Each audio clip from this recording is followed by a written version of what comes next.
এই খেজুর গাছের সামনে এসে আমার প্রিয় নবীজির একটা হাদিস মনে পড়ে গেল। আমার প্রিয় নবীজির একটা খেজুর গাছ ছিল। সবসময় আমার প্রিয় নবীজি খেজুর গাছের সাথে পিঠ লাগিয়ে খুতবা দিতেন। সেই খেজুর গাছের নাম হলো হুস্তুলে হান্নানা।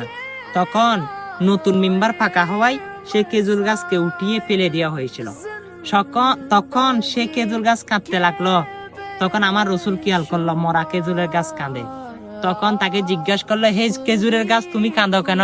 বলে, ইয়া রাসূলুল্লাহ, আমি আপনার পিঠের সাথে লাগিয়ে সব সময় খুতবা শুনতাম। আজকে নতুন মিম্বার হওয়াতে আপনি আমাকে ফেলে দিছেন, তাই আমি কান্না করতেছি। তখন আমার রসুল বলে, হে মরা খেজুরের গাছ হুস্তুলে হান্নানা, তুমি কি চাও? বলে, ইয়া রাসূলুল্লাহ, আমি কিছু চাই না। আমি জীবিত গাছ, মৃত গাছ জীবিতও হতে চাই না।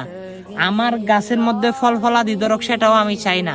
আমি চাই আপনি রসুল যে জান্নাতে থাকবেন, সেই জান্নাতের মধ্যে আমি একসঙ্গে আপনি রসুলকে দেখে দেখে সব সময় থাকবো। সুবহানাল্লাহ, সুবহানাল্লাহ।